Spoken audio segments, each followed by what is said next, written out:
Everybody's been asking me how much does this turbo new edge make horsepower wise, and I really don't know. You know, I just picked this up. The previous owner told me it's on 18 pounds of boost, and that's literally all I know. So today we're gonna be going to the dyno to figure out exactly how much power this thing is making. And yeah, we're essentially doing this for the reason that you guys want to know. I mean, I don't really care. I know it's on 18 pounds of boost. I know it's a 9-second car. Can probably go mid-9s. And I guess we're gonna get an official number today. My thoughts are all over the place because I am in a huge rush. But check out the Audi, that still doesn't work. Oh man, I am so sick of that car. The Camaro and the Mustang in the back. We just had a track day with the Mustang last night. I got back at 4:30. Now we're going to the dyno. We got a jam-packed schedule. But yeah, if I had to guess, I mean, we're going with these big old tires right here. It's probably gonna make like 700 wheel at most. With a normal size tire, I don't have street tires for this car. I think it would make upper 700s because, you know, you have that rotational inertia. The further away mass moves from a center of axis, the harder it is, or the less velocity it generates, something like that. So if you have a bigger tire on the back with a bigger aspect ratio, you make less horsepower. On all that, I am in a mega rush because we are late to the dyno. But yeah, basically bigger tire equals less horsepower, especially if it's taller in diameter. So just cut this because I'm in the process of working on the wrap, but I haven't had time because, like I said, I've been at track days and that type of stuff. You guys got to stay tuned for the wrapping video. I already started it where we cut the hole there. This car has no tag, no registration, and I do have insurance on it. I won't lie, I did insure it, but I don't have a valid tag and registration. That is still the previous owner's tag and registration. So if we get pulled over, we're done. Oh yeah, and I also don't have a brake light. These kind of just illuminate and don't have a brake light whatsoever. So I gotta give turn signals with my hands, gotta tell people I'm stopping. It's gonna be an interesting road trip. It's an hour away. Woo! First cold start in a while.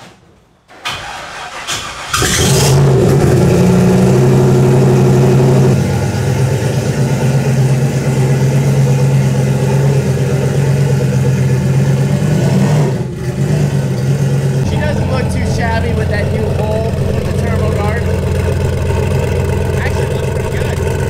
Safety first, you know, with the lap bar. Definitely gonna do something if something does in fact happen. The only enjoyable thing, like literally the only enjoyable thing about driving this on public roads are people's reactions. Otherwise, it's not comfortable. Like I've said, no AC, lap bar seatbelt unless I want to put the full harness on. Loud, windows don't go up and down. It's just not comfortable at all. Going all the way to the trunk there, to the fuel cell. Pump it up. Hey, come on now. My coolant temperatures were getting very hot. I almost had to stop from all the idling in this hot Florida traffic. It's 90 degrees outside. So, as long as it stays somewhat cool while cruising, we're okay. A few moments later. Successfully made it to the dyno day, and they're doing a pull with a Gen 1 Mustang right now.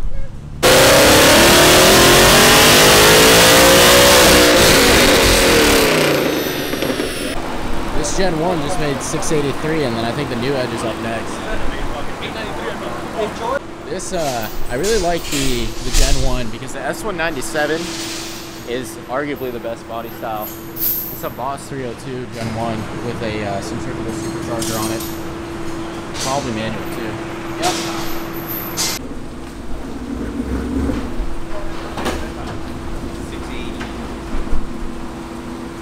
Driving AC, we can take that. That's sick. Yeah, my friend's doing this on his car though. So I just did on 14 pounds today and made 830 force and 841 torque. Made a lot of torque.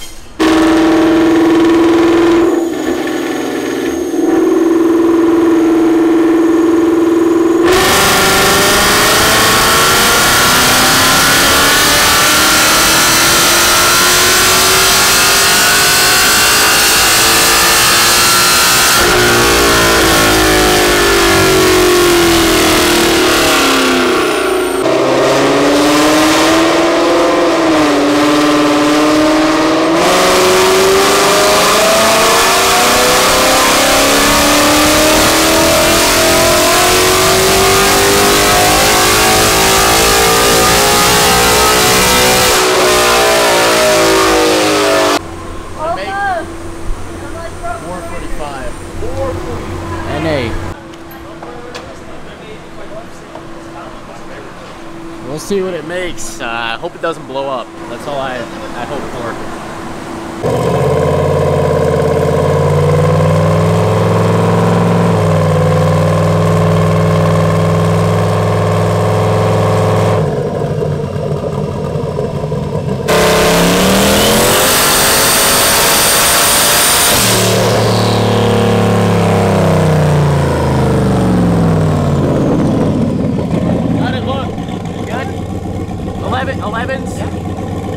So it made 600, but we only revved it out to 6,200. We're gonna rev it to 7,000 like Mike did whenever he was racing this thing, and it should make like mid 600s.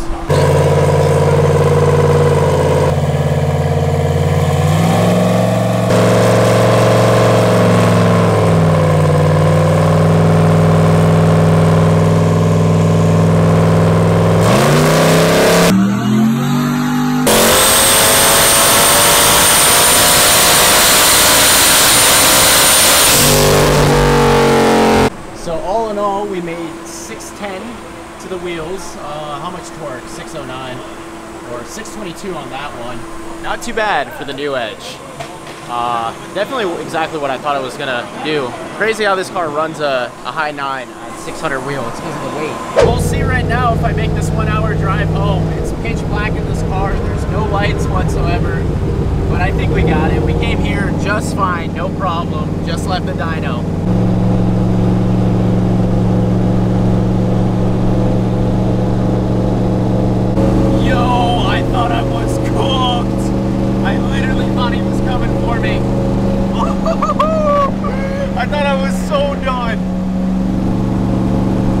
Somehow we made it all the way back home once again without getting stopped at all or having any sort of issues, you know.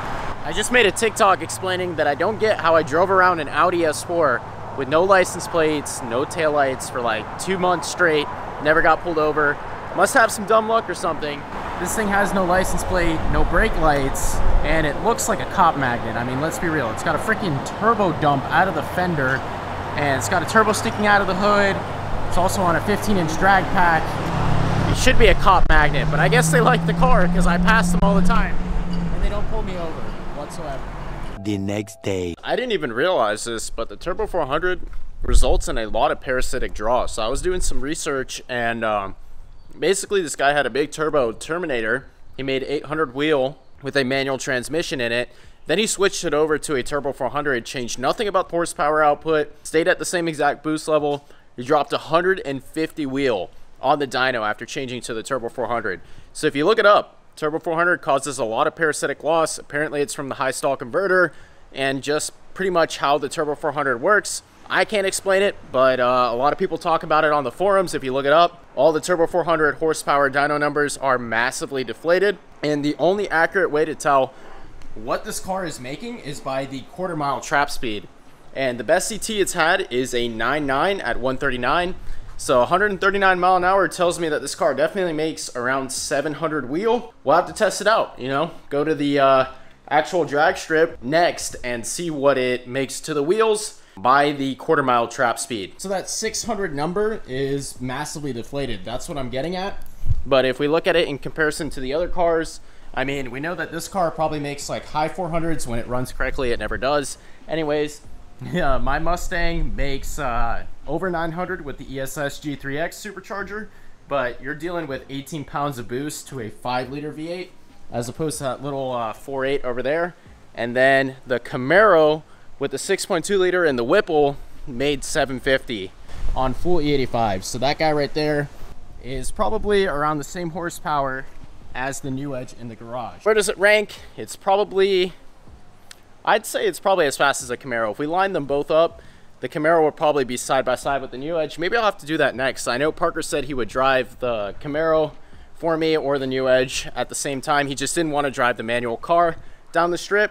And I guess we'll line up all 4 of the cars with each other. We got to fix the Audi, see what's going on with that. Tired of diagnosing that thing, but I'm excited to see the Camaro versus the New Edge and Sally versus the New Edge. So let me know if you guys want to see like an epic drag race where we take all of them to the track and line them up with each other and see which one comes out on top. That would be pretty sick. That's pretty much going to do it for the dyno video because there's nothing else to add here. Stay tuned for the wrap transformation. This thing is going to look insane in mint green. So if you guys enjoyed this video, please remember to comment, like, and subscribe. And remember, this is not the limit of the stock bottom end. There's people that push 25 pounds. I'm only on 18 pounds.